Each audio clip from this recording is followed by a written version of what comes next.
But there was another story that we almost died in Johnson City again, the same town that haunted us. It was run on Tuesday nights, every Tuesday night back in the 70s. And one night we did a six-man tag, Chris Colt, Mike Boyette, and Bill Colt versus Ron and Don Wright, the local real babyface legends there, and another guy named Ed Wolf, who was a part-time wrestler. He was a sergeant with the Kingsport Police, which is a neighboring town of Johnson City.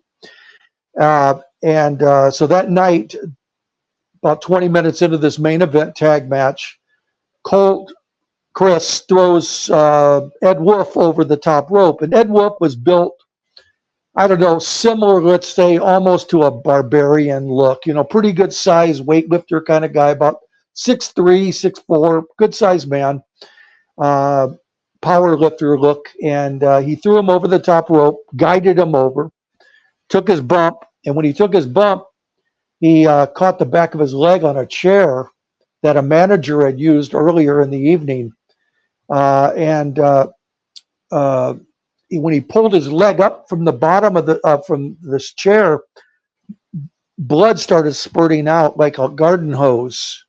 That it was just like a complete stream of blood. He had hit an artery in the back of his kneecap, and the whole arena just came to a freeze. I was on the apron. Mike and Chris are in the ring pummeling the Wright brothers, and I came to a freeze on the apron, and some old farmer-looking guy in bib overalls comes running up and grabs my ankle with his left hand, and he starts digging in his pocket, and out comes a knife. And Boyette is yelling on the inside of the ring, "Get your ass in the ring now."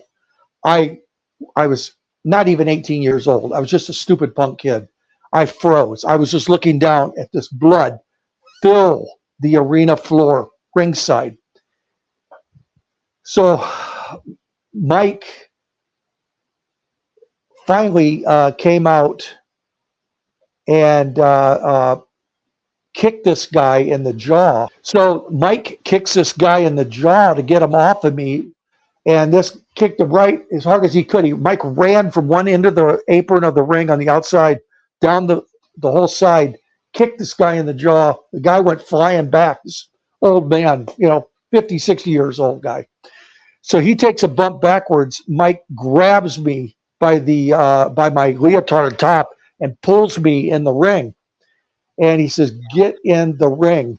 So we're watching the fans slowly start converging on the ring. And the Wright brothers say, "Hey, let's fight our way back to the dressing room, or you guys are never going to get out of here." As soon as these people come to their senses and see that this guy's down and he's not getting back up, you're going to be hurting. So we fought our way back. I'm going to abbreviate this a lot. We fought our way back to the dressing room, bolted the door. This is at some kind of an armory type building that we were wrestling in. And we bolted the locker room door.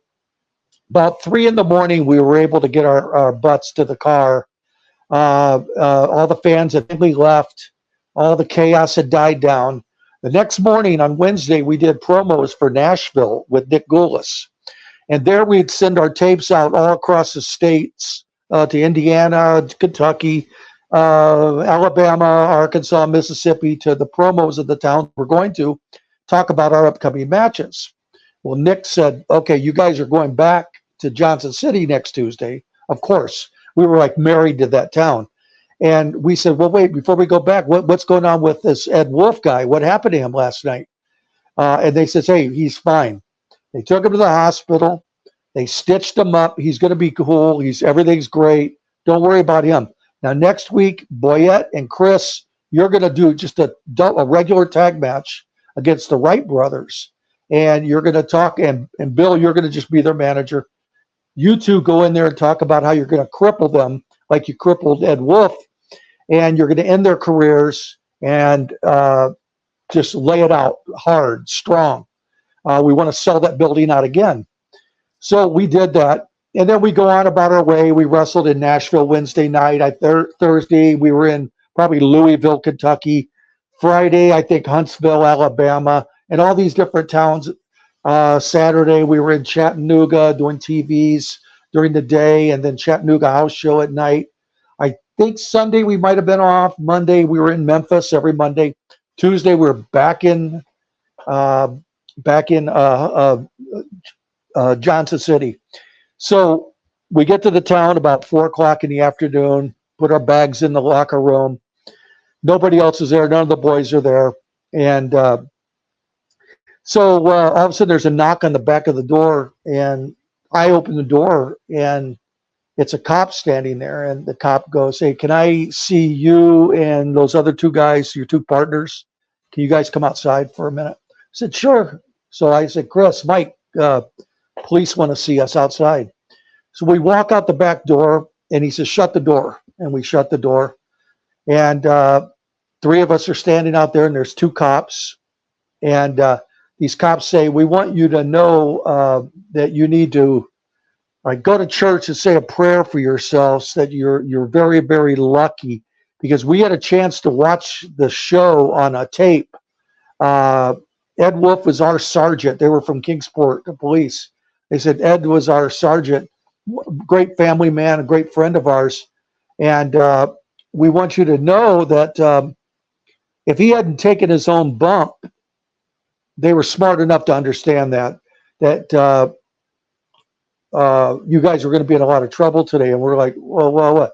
Because apparently, before I finish this story, what had happened was the doctors were very incompetent in Johnson City, and they left the tourniquet on the right at the upper thigh of Ed Wolf, left the tourniquet on, and gangrene set in during the week, and they amputated his leg from the hip down.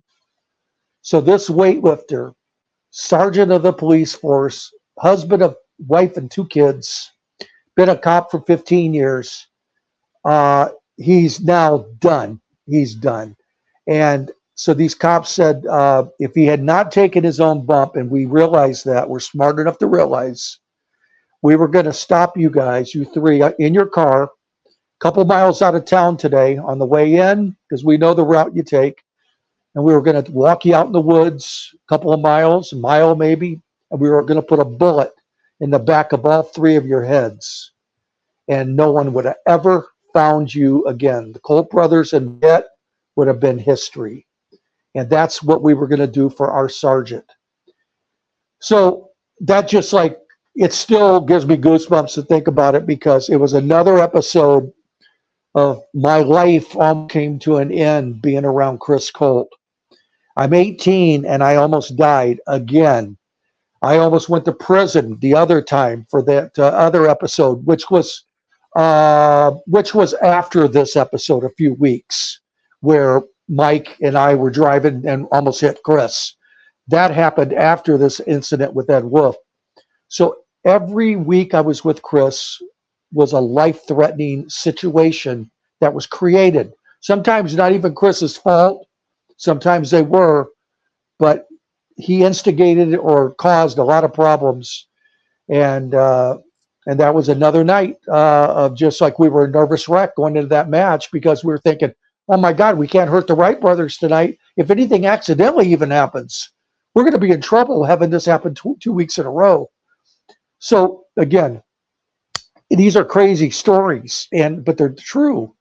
And every story, is like this about Chris. I'm going to guess you don't have much sympathy for these wrestlers today that get called a name or something by a fan, and we hear about it in the news for a week about a fan being ejected, and this is so No, horrible when you're it's dealing with life or death. yeah, it's nothing like what I consider the old days.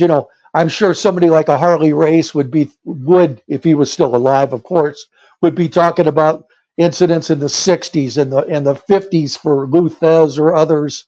But in my case, it's the 70s. And to the fans, it was very real.